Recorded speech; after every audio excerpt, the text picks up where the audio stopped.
Hey, Dungeon Masters, quick question. What's, like, the most evil thing you've ever done to your party?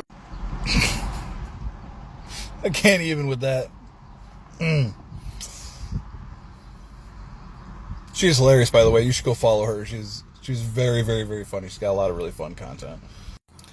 All right, so the most evil thing I've ever done to my players, yeah. Not sure if it's necessarily the most evil, but it was definitely a long game. My players had to go investigate an old dragon's keep. It used to belong to a green dragon many, many years ago. It is now the home of a red shadow dragon.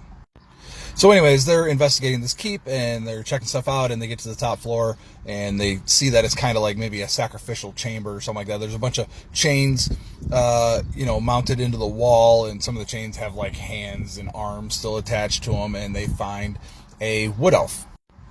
They rescue her and save her and bring her back to health. This is Tria Darksbane.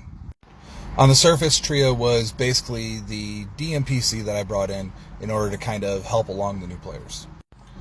Once I decided that the players were doing well enough that they no longer needed a handhold, I basically took her away from the party. I had recently gotten strongholds and followers, so the players were building an island.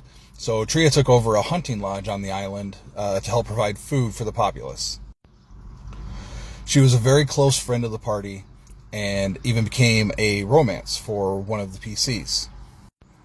Every time that they returned to their island, she would always have a feast ready for them, and there'd be a lot of great role play and everything like that. The characters absolutely, without question, loved this character. It was one of their favorites. Next to Trevor, who they also met at the Dragon Keep, but we'll talk about that some other time. Fast forward 2 years later. 2.5 years later? Yeah. Oh, man. So throughout the campaign, they started basically working for Eris, the Raven Goddess, in my world. Well, as the campaign progressed gradually over time, they started to realize that maybe Eris didn't have the best interest of, mortal kind at heart.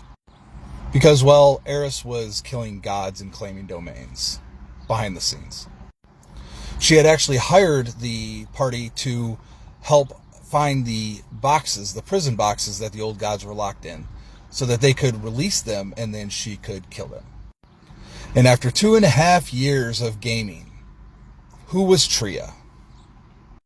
Tria was Eris's avatar and eyes on the party, and their betrayer. Insert emotional damage meme here.